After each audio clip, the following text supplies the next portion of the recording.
Hello viewers, स्वागत है आप सभी का मेरे यूट्यूब चैनल स्कूल ट्यूशन गुरुजी में।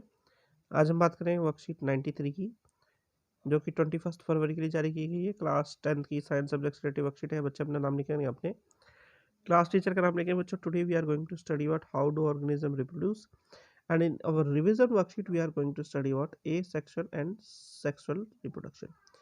तो चलिए बच्चों, देखते हैं, जानते हैं, समझते हैं कि आज की वर्कशीट में आपके लिए क्या खास है और आज की वर्कशीट आपको क्या बताना चाहती है। तो अगर बात करें रिप्रोडक्शन की, तो रिप्रोडक्शन को हम as a non essential process मानते हैं as compare to the nutrition, respiration, excretion, जो कि वाइटल प्रोसेस है, हर वक्त हमारी बॉडी में चलते रहते हैं। लेकिन अगर जनरल वे से थोड़ा सा हटे तो हम देखेंगे कि रिप्रोडक्शन एक बहुत ज़रूरी प्रोसेस है, क्योंकि अगर इसे रोक दिया जाए या ये रुक जाए तो जितने भी हमारे ऑर्गेनिजम्स हैं वो एक टाइम पे आकर के सारे ख़त्म हो जाएंगे। तो इसलिए इसे हम इन कंपैरिजन करें जो हमारे न्यूट्रिशन, रेस्पिरेशन, एक्सक्रीशन प्रोसेस है उनके कंपैरिजन में, तो ये जरूर नॉन एसेंशियल है, लेकिन बेसिक वे में अगर देखें तो रिप्रोडक्शन एक जरूरी प्रोसेस है। फिर अगर बात करें डीएनए की, तो DNA deoxy ribo nucleic acid है, जो कि जेनेटिक मटेरियल है, जो कि सारी की सारी इंफॉर्मेशन, ब्लूप्रिंट, बॉडी का design, metabolic activity, cellular apparatus के बारे में कैरी करता है इंफॉर्मेशन। अब अगर बात करें बच्चों सेल के वेरिएशन की, तो सेल जो होता है वो वेरिएशन जैसे शो करता है जब कॉपी होता है जेनेटिक मटेरियल डीएनए का, क्योंकि एक फुल प्रूफ प्रोसेस ना होकर के बायोकेमिकल प्रोसेस जिसमें थोड़ी बहुत जो है ऊपर नीचे चीज़ें हो जाती हैं, जिस वजह से उसमें वेरिएशन आ जाता है बच्चों। अब अगर बात करें डीएनए कॉपिंग एक जो नेसेसरी प्रोसेस है, जो कि डिज़ाइन और कैरेक्टरिस्टिक को एक ऑर्गेनिज्म में हैबिटेट के अनुसार उसे सस्टेनेबिलिटी प्रोवाइड करता है और स्टेबिलिटी प्रोवाइड करता है। और जो वेरिएशन इसमें आता है बच्चों, होता क्या है, उस वजह से उसमें ओवरऑल सस्टेनेबिलिटी और स्टेबिलिटी आ जाती है जब हम बात करते हैं उसके आसपास के एनवायरनमेंट के हिसाब से। अब जितने टाइम ऑर्गेनिज्म रिप्रोड्यूस करता है, वेरिएशन उसमें आता है और वेरिएशन के हिसाब से ऑर्गेनिज्म अपने आप को अडप्ट करता चला जाता है। अब इतनी चीज़ों की बात कर ली तो इसमें बेसिक चीज़ आती है कि रिप्रोडक्शन है क्या।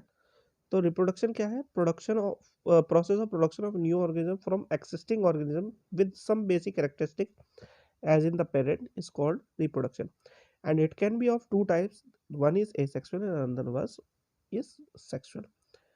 When we talk about asexual reproduction, a single parent is needed for the reproduction of or for the production of a new organism. But in case we are talking about sexual reproduction, two parents are needed for the reproduction of या production of new organism. Asexual reproduction can be further be divided into fission, which can be further divided into binary or multiple, then in budding, fragmentation, regeneration, spore formation, and vegetative propagation. While the reproduction asexual is only of single types, asexual वो sexual sorry। अब जरा बच्चों question answer देख लेते हैं। सबसे पहला पूछ रहा है ये, what is the importance of DNA copying in reproduction.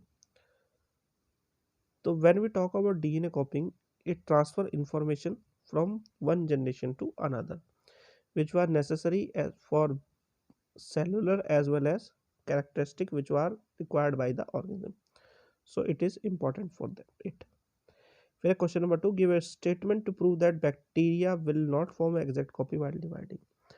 So as we all know, whenever the bacterial division or DNA will got divided or copied, उसमें क्या होता है, सम सॉर्ट ऑफ इंफॉर्मेशन जो है वो चेंज हो जाती है, तो एग्जैक्ट कॉपी ना बन करके थोड़ा उसमें वेरिएशन आता है। और जो वेरिएशन आता है वो क्या करता है, हेल्पफुल होता है किसी भी ऑर्गेनिज्म के उस एनवायरनमेंट में सस्टेन करने के लिए। तो इसलिए हम ऐसा कह सकते हैं कि वो एग्जैक्ट कॉपी नहीं बनाता है। फिर है variation. Why is variation important? तो variation was important just to sustain और adapt organism as per the environmental needs. फिर एक्सपेंड डीएनए, तो डीएनए को हम बोलते हैं डीऑक्सी राइबो न्यूक्लिक एसिड बच्चों। फिर है डिफाइन एसेक्सुअल रिप्रोडक्शन। तो एसेक्सुअल रिप्रोडक्शन क्या होता है, जब सिंगल पेरेंट से एक नया ऑर्गेनिज्म बनता है तो हम बोलते हैं एसेक्सुअल रिप्रोडक्शन। फिर है question number 6, how is DNA responsible for making cellular apparatus.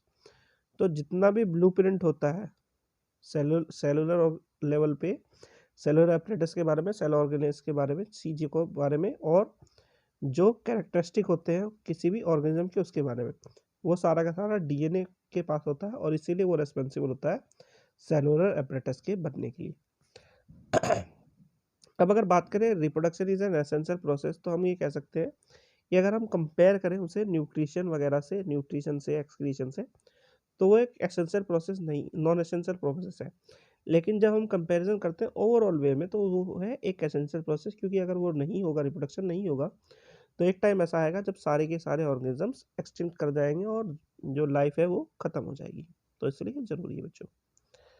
फिर है क्वेश्चन नंबर 8 बच्चों। फिर क्वेश्चन नंबर 8 क्या कहता है, why can not we count protein as a genetic material.